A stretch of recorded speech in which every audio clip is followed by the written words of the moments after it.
أهلا بيكم في الحلقة الجديدة من الكورس. بعد ما شفنا أول طريقتين نقدر نكسب منهم فلوس من التسويق الإلكتروني اللي هو عن طريق مواقع العمل الحر وعن طريق التجارة الإلكترونية أو الأفيليت ماركتينج، هنيجي للطريقة الثالثة وهو إن أنا أكسب من الناس اللي موجودين بالفعل على أرض الواقع في المدينة بتاعتي أو في أي مكان عموما.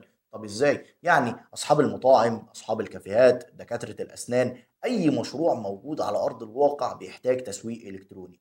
انا ليه ما استفدش من الناس دي وامسك لهم التسويق الالكتروني بتاعهم واخد منهم فلوس؟ طب هعمل ده ازاي؟ عندي طرق كتيره جدا، خلينا بقى نتكلم عنهم واحده واحده كده وبالراحه علشان نفصل الامور مع بعض.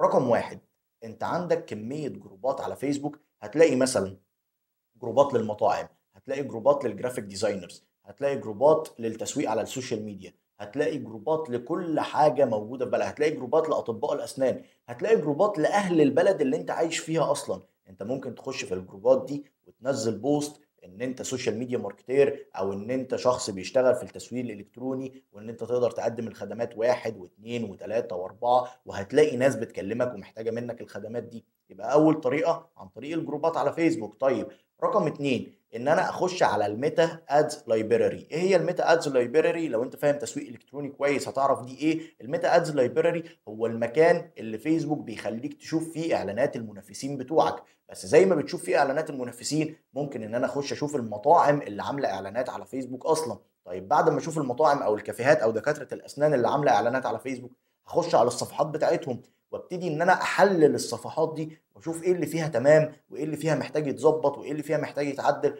وبعد كده اخش ابعت رسائل للناس صحاب الصفحات دول واقول لهم ان انا شفت مشاكل في صفحاتهم واحد واثنين وثلاثه واربعه، واقدر ان انا اعدل لهم الكلام ده واقدر ان انا اخلي لهم التسويق بتاعهم احسن عن طريق ان هم يشتغلوا معايا. فيبقى انا كده عندي جروبات الفيسبوك، الميتا ادز لايبراري. طيب رقم ثلاثة، جوجل مابس. اقدر ان انا اخش على جوجل مابس واجيب المطاعم اللي موجوده في منطقتي وابدا ان انا اخد ارقامهم من جوجل مابس واتصل بيهم في التليفون وابدا اعرض عليهم خدماتي واقول لهم ان انا اقدر اقدم لهم واحد واثنين وثلاثه واربعه مقابل ان هم يشتغلوا معايا. طيب الطريقه الرابعه دي ان انا انزل بنفسي واروح اقعد مع العملاء دي.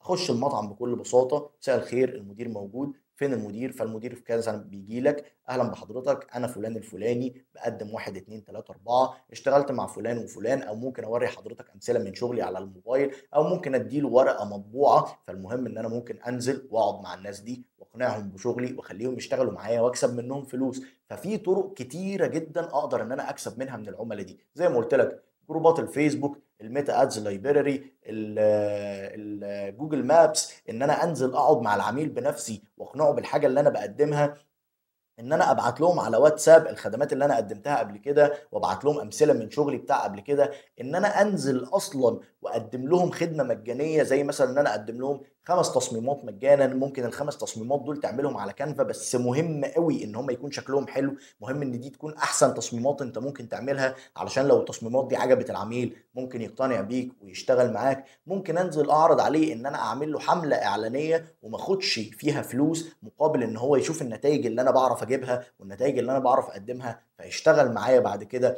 ممكن انزل اقدم له، لو انا اقدر اقدم ده، انزل اقدم له خدمه تصوير للمطعم او للمكان بتاعه، اصور له المكان بتاعه بشكل مجاني تماما عشان بس يشوف شغلي ويتحمس ان هو يشتغل معايا. فكل دي طرق اقدر ان انا اكسب منها من العملاء دي. طب اهم نقطه في الموضوع ده ايه؟ اهم نقطه في الموضوع ده ان انت يكون عندك سابقه اعمال كويسه علشان العميل يختارك. طب لو ما عندكش سابقه اعمال كويسه او ما عندكش سابقه اعمال قبل كده، اصلا ما اشتغلتش قبل كده، يبقى لازم تقدم الخدمات الاوليه بشكل مجاني، لان هو مش هيتعامل معاك الا لما يشوف جوده شغلك. فهيشوف جوده شغلك ازاي؟ يا اما يبقى عندك سابقه اعمال تقدر تقدمها له: انا اشتغلت للمطعم فلان وفلان وفلان وده الشغل اللي انا عملته لهم. يا اما تقول له انا هعمل لك حاجه ببلاش، فيبقى هو مش خسران حاجه. فمهم جدا انك تبقى بتقدم له خدمه مجانيه علشان توري له جوده شغلك ويقتنع ان هو يشتغل معاك.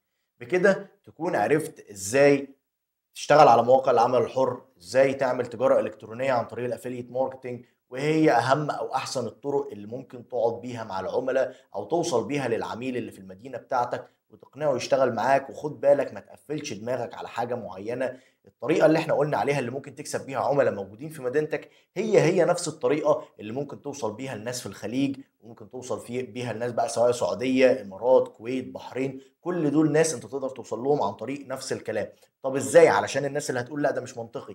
تقدر ان انت توصل لهم عن طريق جروبات الفيسبوك، تقدر ان انت توصل لهم عن طريق جوجل مابس. هتفتح جوجل مابس وتخش على السوق السعودي او هتخش على المنطقه بتاعت السعوديه، تجيب المطاعم اللي فيها، تاخد ارقامهم، تبعت لهم على الواتساب بكل سهوله من غير اي مشاكل.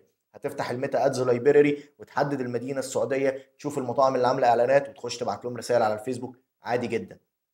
فما تصعبش الامور على نفسك. الطرق اللي انت سمعتها دي انت ممكن بمجرد تفكيرك فيها وانك تشغل دماغك شويه تطلع طرق كتير جدا تدخلك فلوس كتيره قوي لبيتك، وتقدر ان انت تعتمد عليها كمصدر دخل اساسي.